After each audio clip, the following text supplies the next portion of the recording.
दशम श्रेणी A1 पाइथिबा छात्र छात्री को विद्यालय पक्षरु संबर्धना प्रकाश पाइछि। चलित वर्ष दशम श्रेणी परीक्षा फल परीक्षा A1 रे उत्तीर्ण होइथिबा परीक्षार्थी को विद्यालय पक्षरु करा जाइछि स्वागत संबर्धना।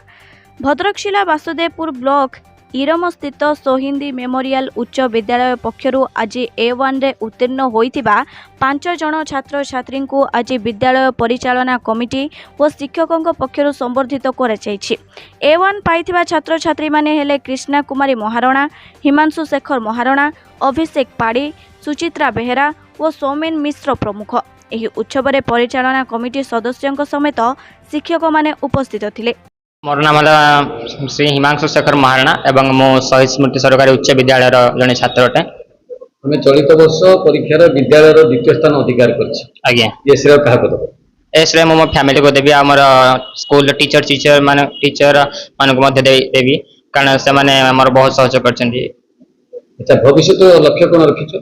लक्ष्य मोर भी एक डॉक्टर हेबार अछि। डॉक्टर है गोटे समाज रे सेवा करबाटा बहुत बड़ कथा, तेणु से डॉक्टर बाबू चाहे। श्रेय प्रथमे मो माँ बापा को देवी, तापरे मो स्कूल रो शिक्षक एवं शिक्षयित्री एवं मु मोबाइल रो भी बहुत सहायता पाई 8 ରୁ 10 घंटा परिश्रम।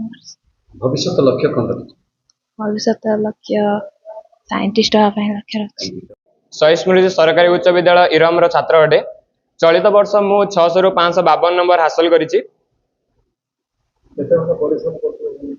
परिश्रम मु 8 ରୁ 10 घंटा परिश्रम करी एही सफलता हासिल करिछि। ये सफलता क्या देव? जड़े सफल मनीष पछरे अनेक जनकर सहयोग, सहकामना, शुभकामना एवं आशीर्वाद थाए।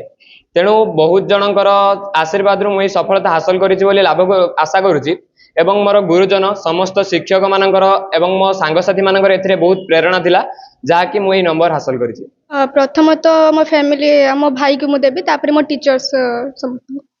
अच्छा, भविष्य लक्ष्य कौन रखिछ? +2 साइंस भलो करिकि तापर नीट्स पे प्रिपरेशन हेबी। कौन हवा पई चाहछ? डॉक्टर। डॉक्टर हवा पई चाहछ। एति में किछ असुविधा अछि? Financial problem. भद्रकरू सुब्रत बेहेरांक रिपोर्ट, मानवाधिकार न्यूज इंडिया।